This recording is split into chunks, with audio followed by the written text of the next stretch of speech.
Eyewitness News starts right now with breaking news. And right now at noon, an exclusive story you'll only see here on Eyewitness News. We've confirmed there's an active criminal investigation underway right now at an elementary school here in Kanawha County. And it involves alleged abuse by a teacher inside of a classroom. Eyewitness News reporter Leslie Rubin just got off the phone with investigators and has more on what we know. Leslie. Lauren, it's another blow to Kanawha County schools coming on the heels of that abuse investigation inside a special needs classroom at Horace Mann Middle School. Now we know that police are investigating a teacher for alleged abuse at Holtz Elementary in the South Hills area of Charleston. Police are not able to say much on the record right now, but I do know detectives were working on this late last night.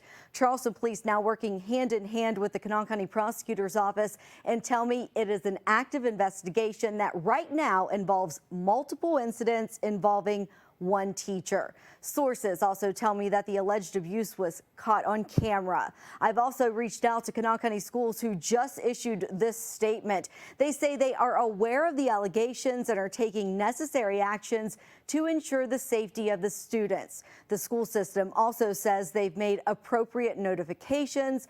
I'm told their focus right now is providing support for those affected, and they are working with authorities. Now, like I mentioned earlier, KCS is already embroiled in controversy after a special needs teacher and 2 aides were charged with battery following alleged abuse of nonverbal special needs students that was also caught on camera.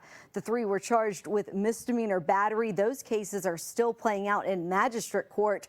Also today, I'm told that a 4th civil lawsuit is being filed against Kanawha County Schools in that Horace Mann case. We'll have much more on that tonight at 5 and 6, and we are continuing to follow this breaking news story out of Charleston. For now, though, reporting live in the studio, Leslie Rubin, Eyewitness News.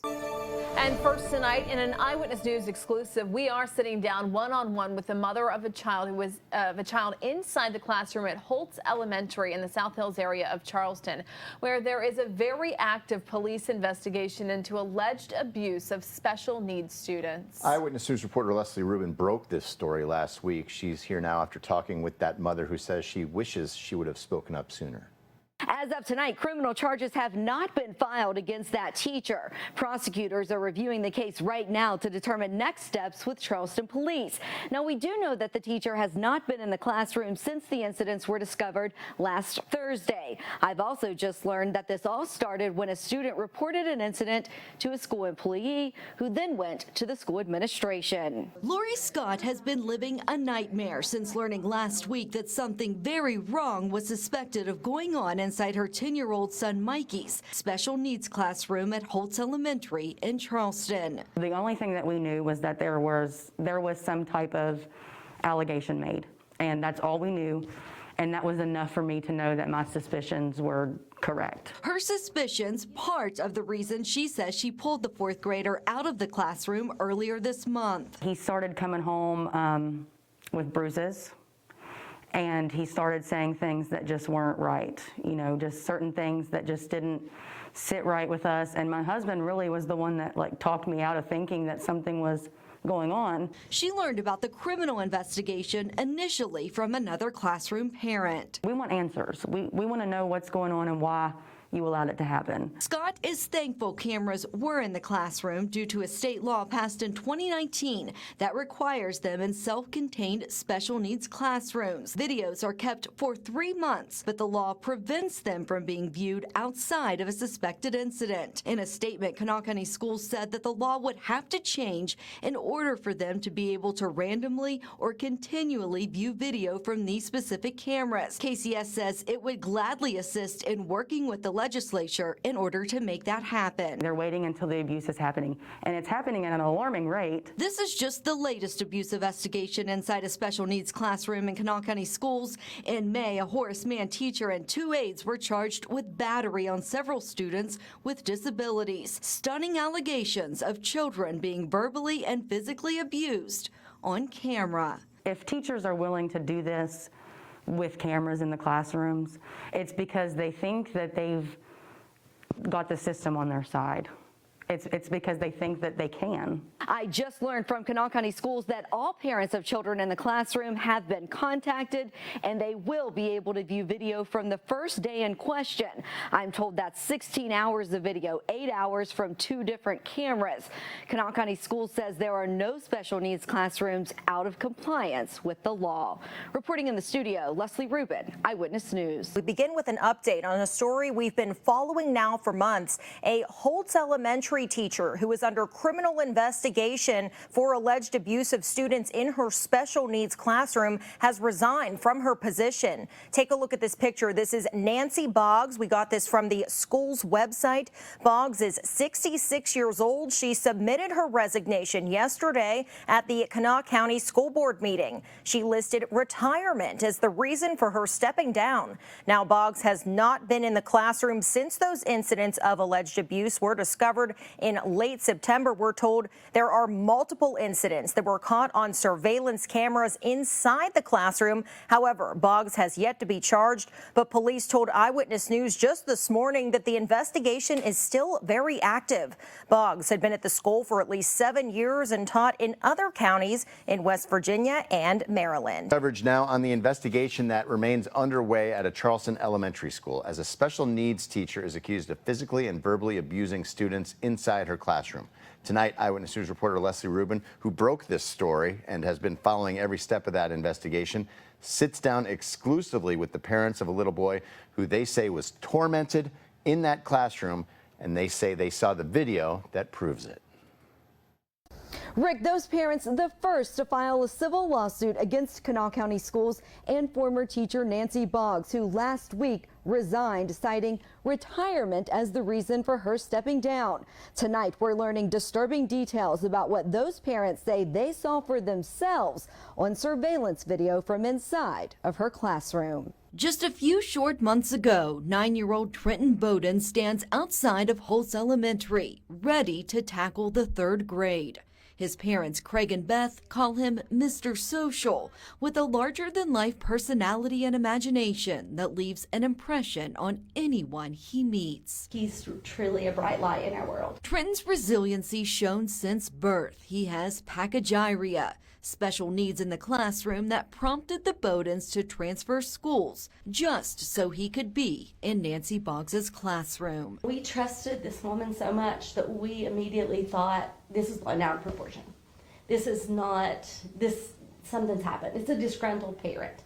Because this teacher, she just, we thought the world of her. That trust shattered in September when they learned that Boggs, a 66-year-old teacher who'd been at Holtz for 7 years, had been captured on video, allegedly physically and verbally abusing several students, including their son. Watching that video brought both of us to tears.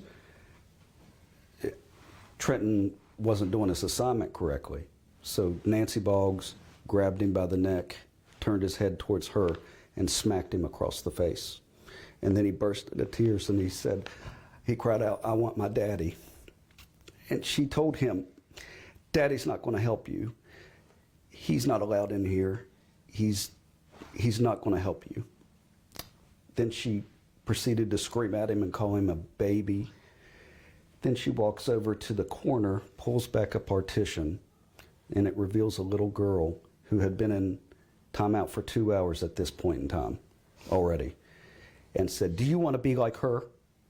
And out of fear, he stopped crying. The Bowdens have only seen video from one day. State law says the video can only be viewed if a complaint is raised, and it's only kept for 90 days. Investigators are still reviewing other days, and the Bowdens still don't have answers on how long the alleged abuse could have been going on. You want to think the best of people, and you want to think, surely this couldn't have been something happening. But how could it have just been a one-day event? This seems so calculated and so much like something that just came second nature. They say Trenton won't talk about what happened or what he saw. But we've seen the video. We know what happened. We know the physical and mental abuse that he experienced himself, but also the abuse he witnessed of his classmates. Now, she didn't just scream at these other classmates. She physically assaulted them over and over again, much more violently than she did Trenton. And Trenton had a front row seat to that. The Bowdens are the first to file suit against Boggs and Kanawha County Schools. Boggs retired last week amid a criminal investigation still underway by Charleston police. A spokesperson for Kanawha County Schools said they were not able to stop a retirement-eligible employee from retiring, but said it had looked into a state code that covers the process for potential disqualification of benefits. We're frustrated that Kanawha County Schools, I'm not sure that they were making much of an effort to terminate her. We were told in the beginning that they had plenty of evidence to terminate her very quickly. As part of Trenton's individualized education plan, he was also supposed to have a full-time aide. If Trenton's aide would have been with him, I don't think he would have been abused. One of several realities that are hard to face. I have learned the hard way through this that I don't think Trent can recognize when he's being abused, which is really hard for me because it's your worst nightmare that someone is going to take advantage of your child. Now they want accountability and changes to the law that wouldn't take a complaint to make the video allowed to be watched. The West Virginia legislature needs to change that law, and the teachers' unions need to get on board that. Hoping their son can be the reason other students are protected and safe in their own classrooms. Something has to be changed where these recordings are being watched frequently to know, because this has proved to us that these children cannot speak for themselves. A Kanawha County School spokesperson tells me that they would gladly assist in working with the legislature when it comes to changing the law about when those videos can be viewed. We have much more on this story right now on our website, WCHSTV.com. You can hear much more from the Bowdens, and you can read the entire lawsuit filed in this case. For now, reporting in the studio, Leslie Rubin, Eyewitness News. And we begin tonight with exclusive breaking news out of Charleston. It's video you'll only see here. Eyewitness News reporter Leslie Rubin broke the story of the investigation into a Holtz Elementary School teacher who is accused of abusing special needs students. Leslie's just back from the courtroom as that teacher stood before a judge following a 24-count indictment that was handed down late this afternoon. Leslie? Rick, 66-year-old Nancy Boggs turned herself in at the courthouse following that indictment on 24 charges. 23 of them are misdemeanor battery charges on 3 different students in her classroom. The other is a misdemeanor charge of verbal abuse of a non-communicative child. This is exclusive video from inside the courtroom just moments ago. The prosecutor laying out the seriousness of these allegations. He said Boggs was captured on video inside the classroom, slapping children, slamming a child's head on a desk, and jerking a girl with pigtails back and forth, quote, like a rag doll. Boggs' attorney, David Moy, was arguing that the charges were misdemeanors. He said that Boggs had vast community ties. He told the court she had taught in different states and she'd never been in trouble for anything in her life. Judge Mary Claire Akers said she was startled that the majority of the allegations occurred over the course of a single day in that classroom. She said her bond would be $100,000. The allegations here are like something out of a Stephen King novel. They really are. It's a nightmare for parents, kids. The allegations they're terrible, if true. And the allegations are that she victimized those that are among us that are the most vulnerable, children. Taking it one step further, she victimized those who can't speak for themselves because they're nonverbal or have cognitive special needs. This is video right after Boggs was booked at the Charleston Police Department. Following that hearing, she was taken right to the South Central Regional Jail. Now, you might recall the first civil lawsuit in this case was filed last week against Boggs and the Kanawha County Board of Education. Boggs resigned November 1st. You can see all of our coverage since this started to unfold, including interviews with parents of students inside that classroom on our website right now, WCHSTV.com. Now, if Boggs were to be convicted in this case and all of those charges ran consecutively, which means one after another, when she's sentenced, she'd spend 24 years behind bars. Coming up tonight at 10 and 11, we're sitting down with the parents of one of the alleged victims. You can hear their reaction to today's major developments in the case. Again, that's tonight on Eyewitness News at 10 and 11 o'clock. For now, reporting live in the studio, Leslie Rubin, Eyewitness News. News and new tonight, we are continuing to cover that disturbing case out of Charleston that we were first to bring you. The former Holtz Elementary School special needs teacher behind bars tonight following a 24-count indictment that was handed down late today. This is 66-year-old Nancy Boggs, and tonight she's facing 24 years in jail and is being held on a $100,000 bond in the South Central Regional Jail. Eyewitness News reporter Leslie Rubin, who broke this investigation back in September, continues her exclusive coverage of this case. She was the only reporter inside that courtroom as Boggs turned herself in and has reaction from parents tonight of one of the students police say was abused. How do you plead to indictment 21M99? Not guilty. After months of investigation by Charleston police, 66-year-old Nancy Boggs now stands indicted on 24 misdemeanor charges, 23 counts of battery, and 1 count of verbal abuse of a non-communicative child. The allegations here are like something out of a Stephen King novel. They really are.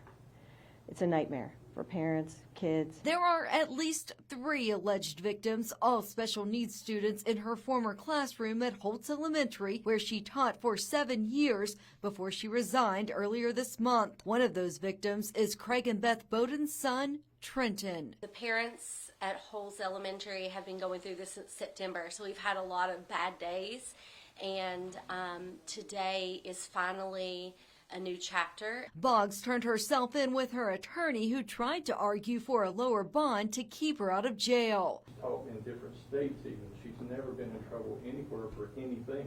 Prosecutors noting that the allegations, while misdemeanors, were extremely troubling and serious. Accused of slapping children in the face, slamming a child's head on a desk, and using one little girl who was in timeout for hours behind a partition as an example of what she deemed was bad behavior. She would move back the partition, grab that little girl by her hair, jerk her up, and at one point jerk her back and forth like a rag doll. The judge taken back by that information that nearly all of the incidents happened on the same day. While she has no criminal history, I can't help but wonder, this is just one day that was caught on video. The Bowdens now pushing for change when it comes to the law about cameras in special needs classrooms, wanting those videos to be frequently viewed and more accessible, and wanting stiffer penalties for teachers and aides who abuse those most vulnerable students. In Charleston, Leslie Rubin, Eyewitness News. Boggs' trial has been set for April 4th.